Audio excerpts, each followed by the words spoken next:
basi agoyo ne Nyasacha erokamano kod okinyi masani motimo mondo wachak warad kodi jaera mar Lolwe TV. Iluonga Reverend Ayub Ouko, awuod Nyakach, kamoro ni Kondaria, moloyo ni ajaneno ni Yesu waro ng'ato chango to pongo kod teko mar Roho Maler. Okinyi kama Nyasaye otimo mondo abed tung' ne oganda maduong' e yor yamo mondo owuo kodi e wach Nyasaye. Adwa ni mondo isom koda wach mondiki e kitabu mar Mathayo 27 matindo tindo 40.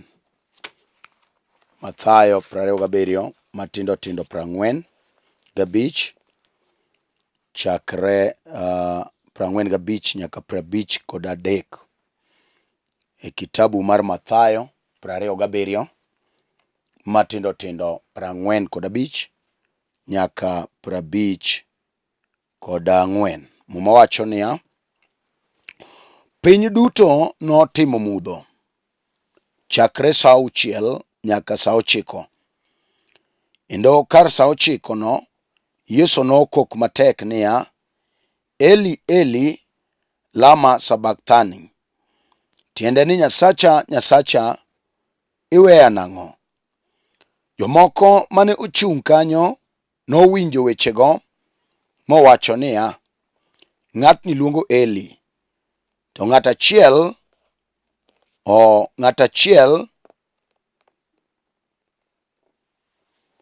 achiel kuomgi noringo piyo piyo mokawo sipanj onyume konga ndwayo, eka nochwowo sipanjno e dho odundu motere e dho Yesu gi odunduno mondo nyodhi. Jomoko to nowacho niya, weuru wane ane ka Elija biro rese. To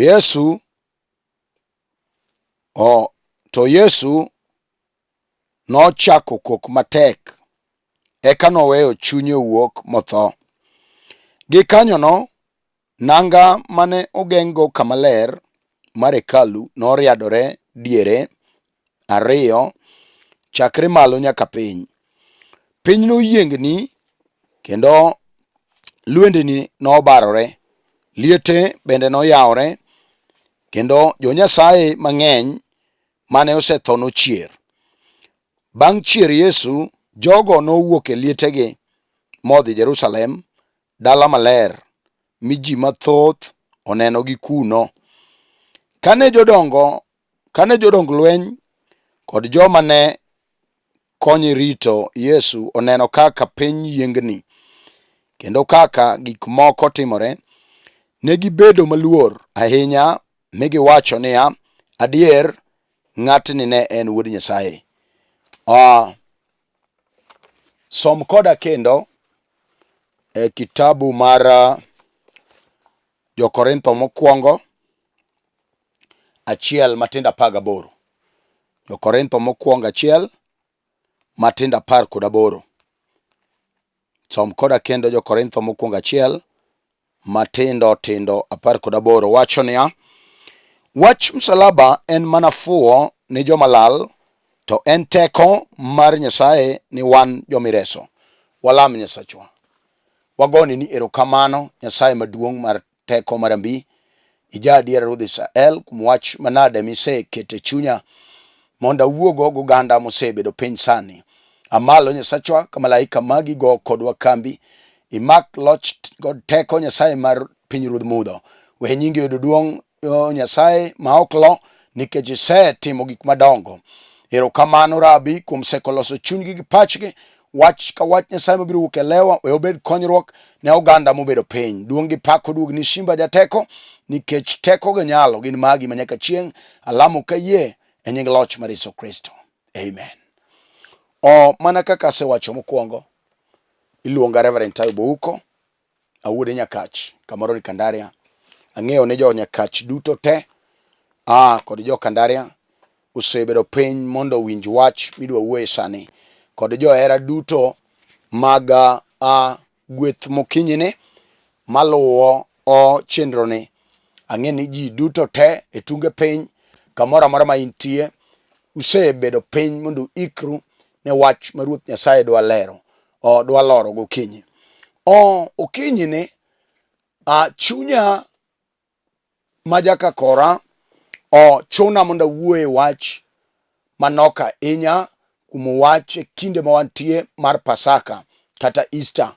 Ang'e ni ji mang'eny moko osekawo thuolo gi kuonde ma gitie, moko ringo dhi e dala nikech wach Pasaka. En thuolo moro matin kata en rusa matin ma ji mang'eny timo gik mopogore opogore, kendo jomoko nigi programs mopogore opogore gi Pasaka ni.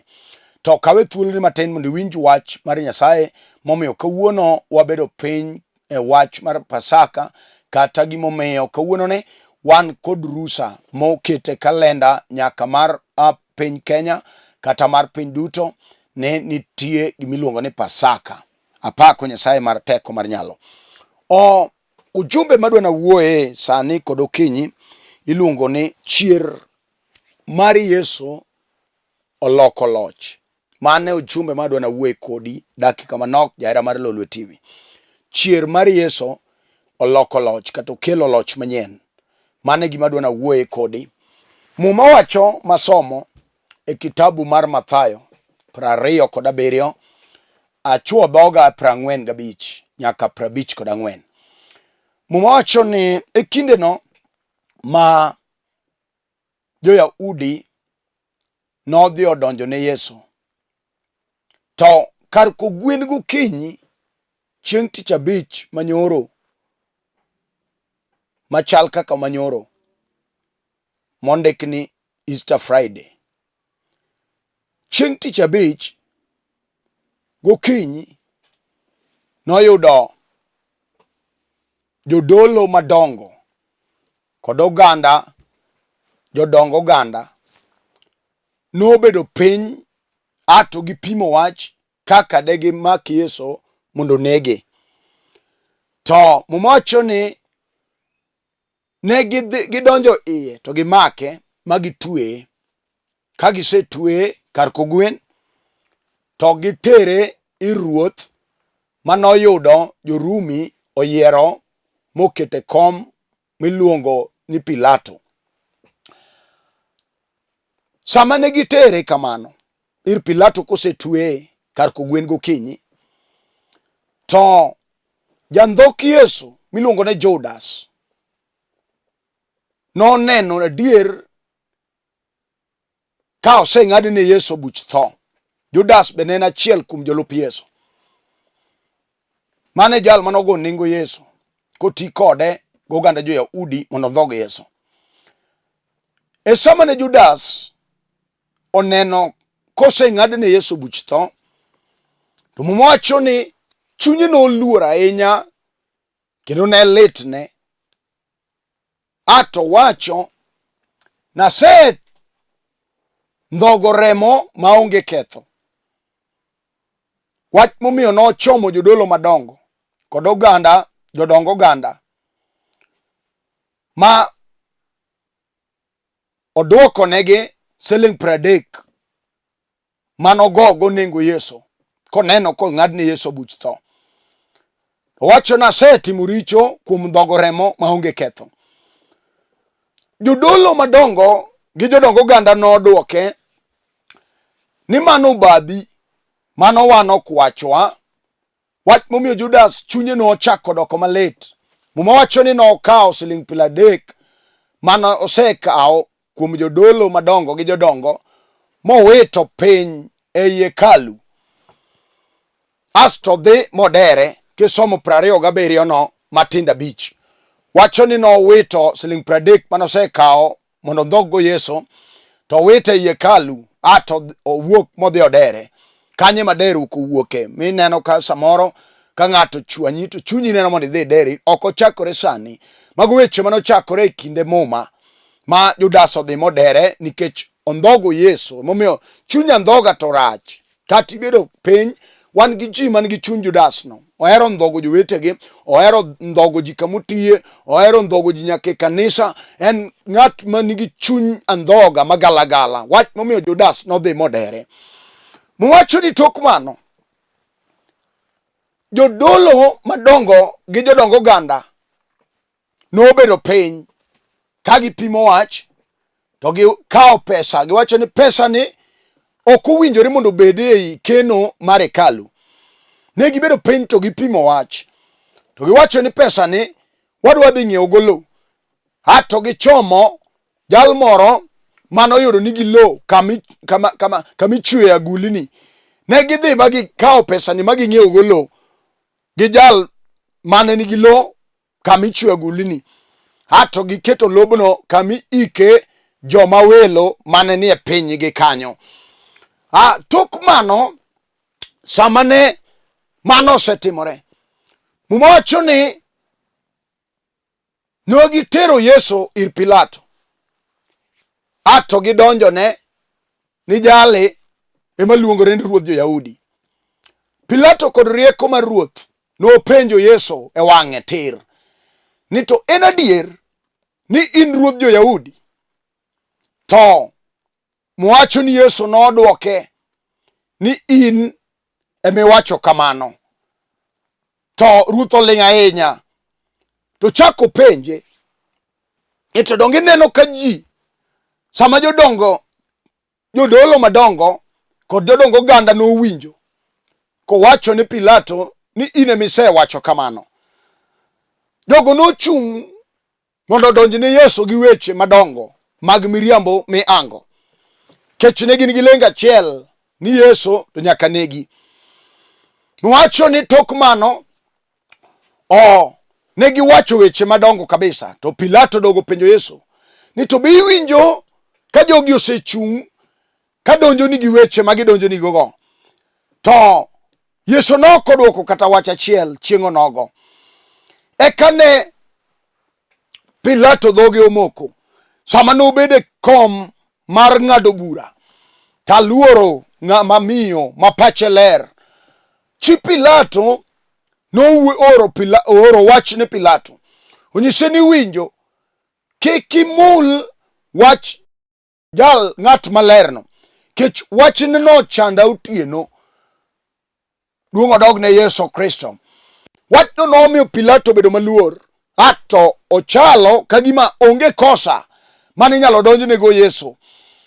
To nikech jo-Yahudi noseketo mondo guri Yesu, Pilato nowacho ni anto kaneno ketho mar jali.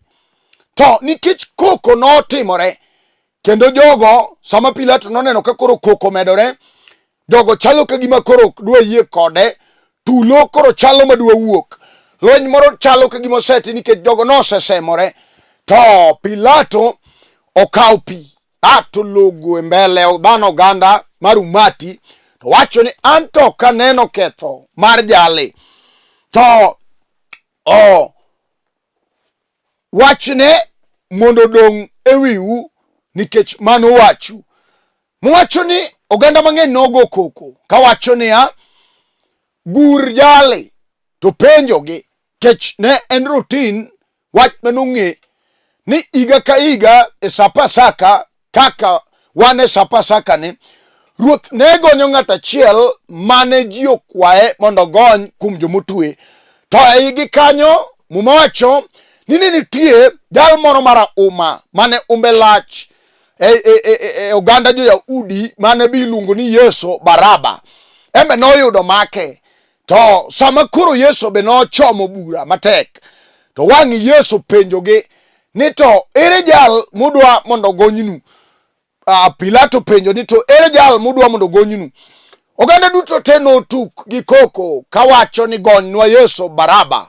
To en gima jodongo madongo mag oganda kod jodolo madongo nosetimo kampen kasemo ji mon gi chwo machalre mondo wang' gi kwa Yesu Baraba. To wang' Pilato penjogi ni to Yesu miluongo Mesaya en to watime nade?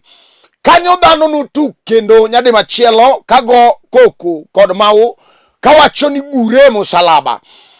To Yesu wacho ni Pilato wacho ni iwinjo, an ok aneno ketho mar jali. Wach momiyo nokawo pi to logo, wacho ni rembe mondo odong' kuomu. To jogo be noyie, wacho ni winjo, rembe jalni mondo odong' e wiwa kod wi nyithindwa. Yesu ochomo bura tir ka odonjne gi ketho ma ok mage.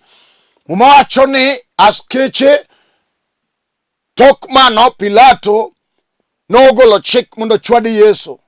Nochwadi Yesu malit ahinya, koneno ka koro onge gima onyalo timo. Jo-Yahudi osekelo koko, chalo matulo dwa wuok. Pilato ogolo chik mondo chwade. Jogo nochwado Yesu malit mokalo. Wacho ni eka askeche nokawe ka koro gole od ruoth ka Pilato obed okete laro oko. Hato giluongo askeche mamoko ma giluoro Yesu, koro gikete diere. Ochom kode kar gur. Sama nokete laro mar ruoth, wacho ni ne gigolo nangane, ne gilonyo lepe oko, ato girwako ne kandho makwar. Sama ne girwako ne kandho makwar kosegonye lepe oko, wacho ni ne giloso ne osimbo mar kudho to gisidho ne wiye. Ato gikawo luth gikete lwete makorachich. Sama ne gitimo mano, gichako wuoyo giwacho ni winjo, jali ema luongore ni ruodh jo-Yahudi. Wacho ni kare ruodh gichalo ka gima githianone ni ruodh jo-Yahudi mondo dag aming'a. Kanyo ne gichako ng'udho kume olao. Kanyo ne gichako charo Yesu. Kanyo ne gichako timone time magalagala. Hato ng'at achiel eigi kanyo nokawo luth manosekete lwet Yesu korachwich, mochwadogo wi Yesu matek kabisa maremo wuok. Kanyo ne gichako gigure gikete koro konindo kama ewi msalaba. Sama nowuok ka Pilato, ma Pilato segolo chik mondo chwade, gidhi kode ka gigole pauno. Kama nochwade kod luth manokete lwete maremo wuok ewi nyarombo. Ne osimbo manosidhne no mar kudho mar ndiga be okete wiye kamano gi weche manodonjnego. Mumb Nyasaye wacho niya, chieng' onogo sama koro giwuok ka girwako ne nanga kamano, osechwade, ne gichak gigolo ne kandho no oko, gidok girwako ne lawe. Hato jamane koro giwuok girado gi dichuo miluongo ni Simon mano jakureni, gichune mondo ting' msalapi Yesu ma en ne okodonyego. Chune wan gi gima jachien nyalo chunigo.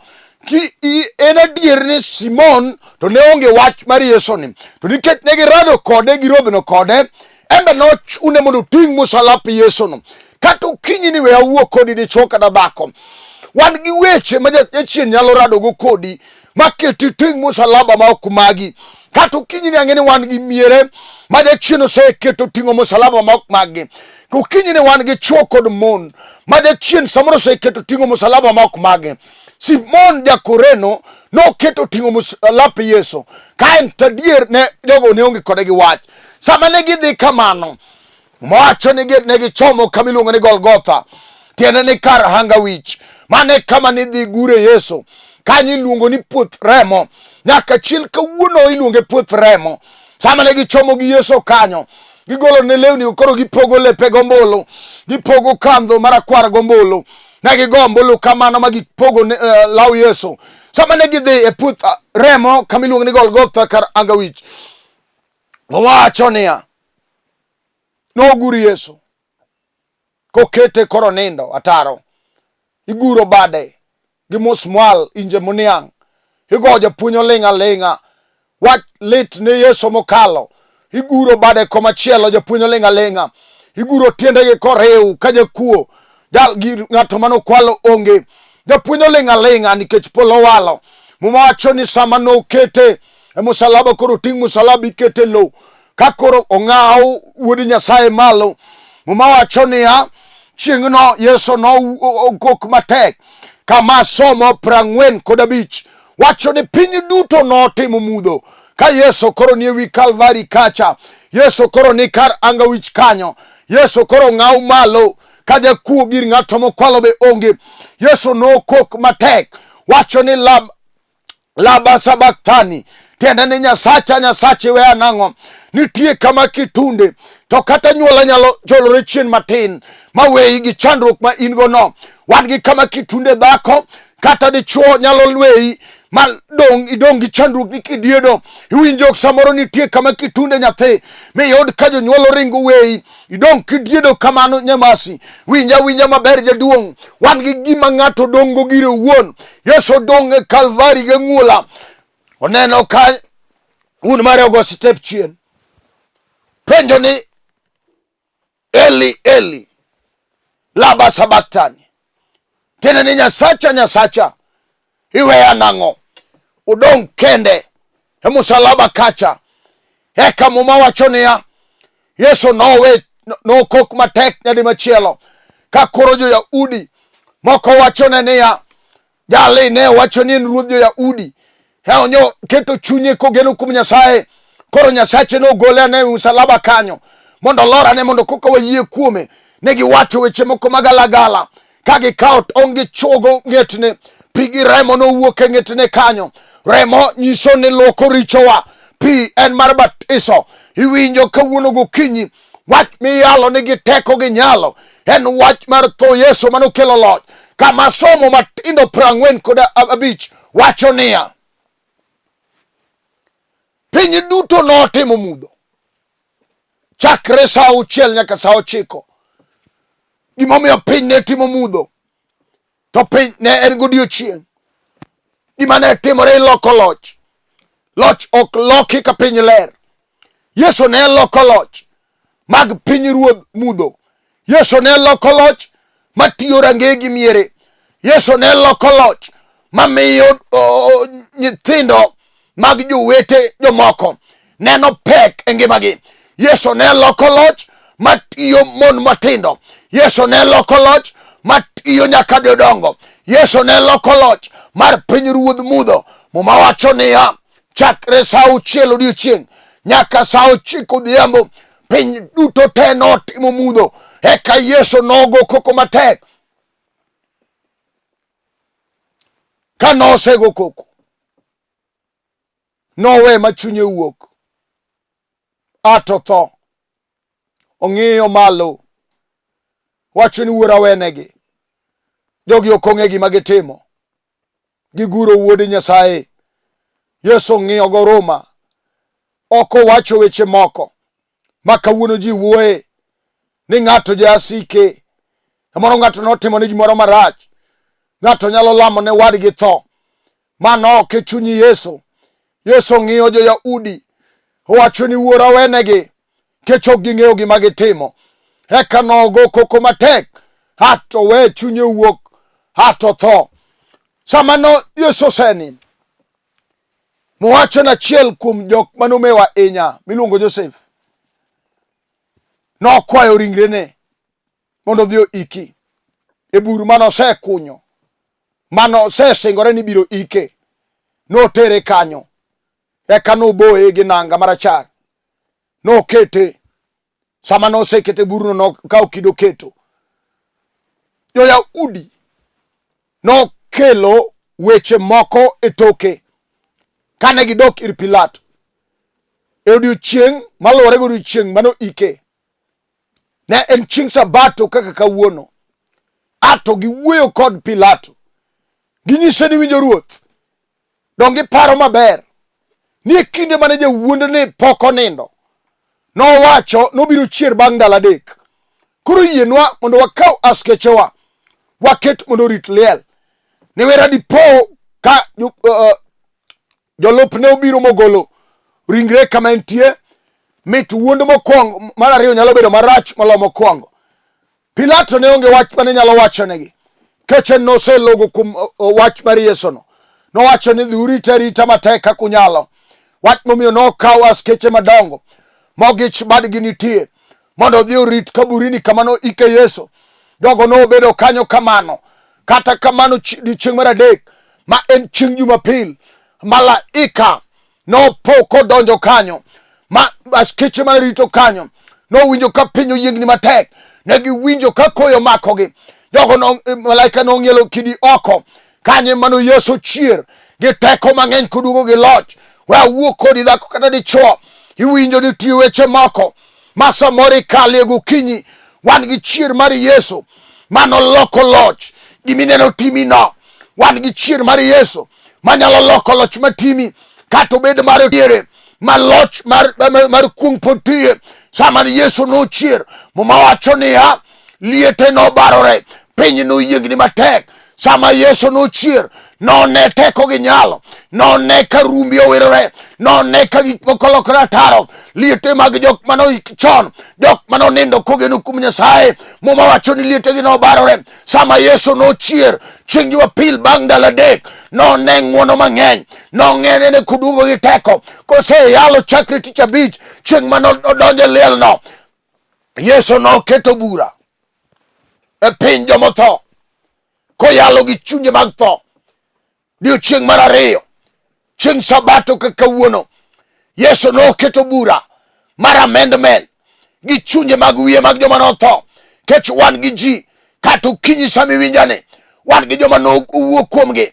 Jal mano wuoyo kuome nosetho, nodhi e liel gi ape, kata otem kata omany, en onge gima oneno maber. Kech ape norwake liel.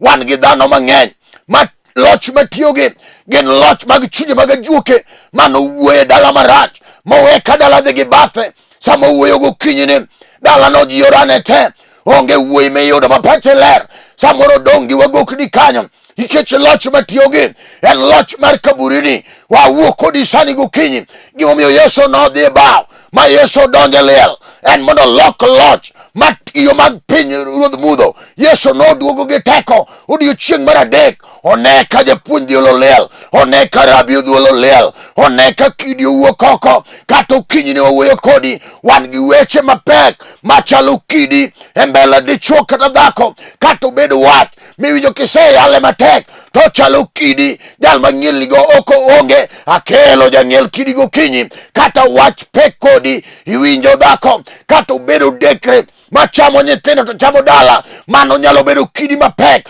modin go bur mapek. Ojanda jo Yahudi nong'eyo, nosedin liel gi kidi. Akelo jagol kidi sani, nyalo ng'ielo ni kidi e mbeleni.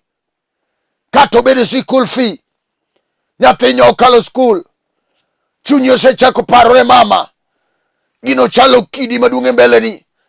Kata obedo tuo mane remo, chunyi osechako paro ni dhi tho. Kech samoro en kansa mosenego ji mang'eny anyuondu kanyo, gino chalo kidi mogangore e mbeleni. Kata obed tuo mar neko, kata obed mana sickle cell anemia, kata obed tuo mar meningitis, kata en ran, kata obed mana chuny jela mar diwo, kata obed nyako matin, isetemo mondo iyud odi, chiendo tamore, gino chalo kidi. Wach momiyo jonyuol ni wuoyo kuomi, wacho na tieno nyarangu manotimi, iwinjo gokinyini, akelo jang'iel kidi oko.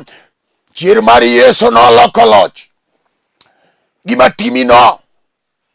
Akelo wuon loch, wuon teko, akelo jagolgotha, akelo Shimba Kayuda ng'ama mar Israel. Onge ng'ama nonyuol mondo thagre milele. Kawuono nyalo lok loch mati, kech awinjo teko kod rumbi mosekwako angani. Yesu noduogo gi loch mang'eny komayo joloch gi joteko. Muma masomo e kitabu mar Jo-Korintho mokwongo 1:18, Muma Nyasaye wacho niya, mach musalaba en mana fuo ne joma lal.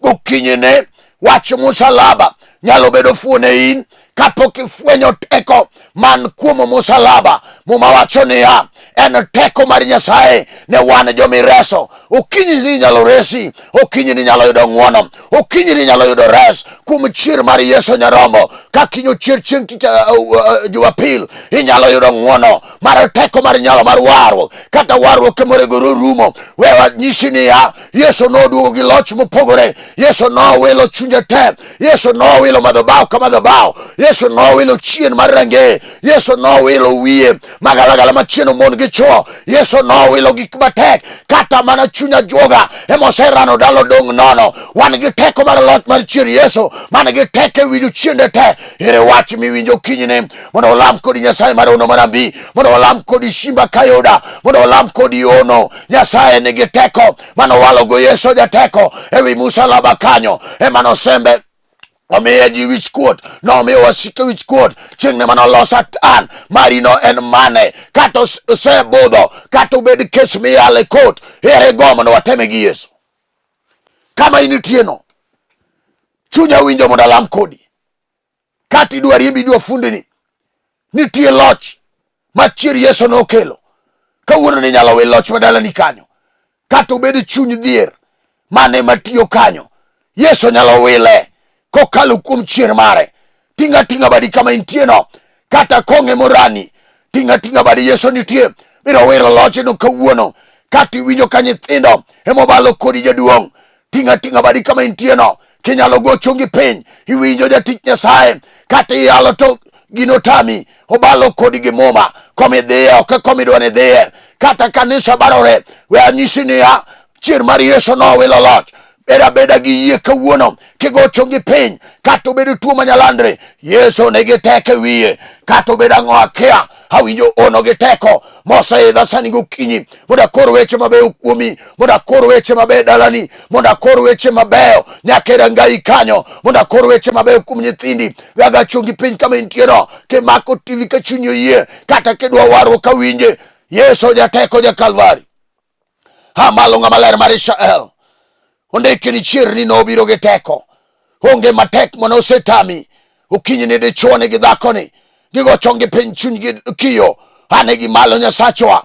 Par rangach ma jochieno omako nji, nyaka kijana matin madwa kendo jochieno dagi. Pare nyaka nyako matin ni emotedo tedo tame, pare nyaka dhako ni madwaro nyithindo to jochiendo dagi. Loch mar chier mar Yesu mondo tim ni ng'wono sani. Pare dhako ni Nyasachwa, ane malo ma jisoni chamo, nyaka ma achako ala togore piny. Aluongo teko mar Roho Maler lime kama inutieno, kako ndike kitabu mar Isaya 59 ni bad Ruoth Nyasaye ok chiek manyalo tami reso jogi. Rie badi Nyasaye mondo mul nyathini, mul kijana matin ni, mul dichuoni, mul nyaka majakong'o. Nyasaye makong'o rundo kare, nyaka matich okethore kuome. Ane malo Nyasaye kitimane ng'wono. Par lolwe TV mangima, ting' lolwe TV malo, par samo chola gi nikokelo gi ji duto te Nyasaye matiyo ka. Ipar nyaka joyalo mayalo ka. Duonge pako dugni manyaka chieng'. Ka waparo tho kod chier mar Wuod Yesu Kristo, iting'wa malo riat. Isechango jatuo, ise oyo Nyasaye mane nigi stress, nyaka mano ande gore piny, nyaka mane onge school fee, nyaka dhako mane nigi lwenye ode. Isekelo kwe kechiluongi Yesu Ruodh kwe. Duonge pako dugni manyaka chieng' e nying loch ma Yesu Kristo. Amen. Amen. An mana wuoyo kodu, iluonga Reverend Ayub uko, awuod Nyakach Kandaria, alemo kod kanisa mar St. Meshach Fellowship Church. Ane piny Nairobi, kamoro ni Kibra. King'iyo piny kanyo neno nemni ga ariyo mar Safaricom kod Airtel, inyalo gogi mondo walam kodi kamoro ma intie. Nyasaye timo gik madongo kokalo kuom lewa. Ayudora e piny Kibra, ka in Nairobi kaw gari namba 8 Kelly Karanja. Wan but Rail Education Center kanyo, kanisa kanyo wan gi dara te mar deliverance team, wan gi mar counseling, wan gi dara nyaka mag youth mane foundation mar warruok. Nyasaye mondo timne ng'wono kamoro ma intie. Wan gi branch e piny South B, wan gi branch e piny Kitengela, Kariobangi South, Kariobangi North. Headquarter warwa ni Kisumu Polyview, kama Archbishop marwa nitie Ernest Ogena Mawuodo Kuto. Nyasaye mondo ting' malo, Nyasaye mondo ting' ji duto te malo. Opar jo Jilawi e piny Ahero kod Daktari Helen kama untie, nyaka Apondo Parish ACK e piny Ahero. Nyasaye oting'i malo gi jatich Nyasaye man kanyo. Opar ji duto te, Orwa Francis e piny Kibra gi min ode, nyaka kidhimi. Nyasaye mondo ting'u malo te. Nyasaye mondo opar ji duto te. Warad chieng' ngeso mabiro saa 3 wang'e nyaka saa 3:30. Namba na en 0727 38 54 24, 0727 38 54 24. Namba na machielo mar Airtel en 0734 434 156. Nyasaye mondo timnu ng'wono te. Nyasaye mondo ting'wa malo riat. Opar min Mama Jim kod baba Jim, mago jirendega, ang'eni gineno injili sani. Nyasaye oting'u malo riat nyaka min oda Morin, Akinyi manyaka Nyadhiang'. Nyasaye mondo oting'u malo duto te. Shalom, shalom, shalom. Achiwo ne Yesu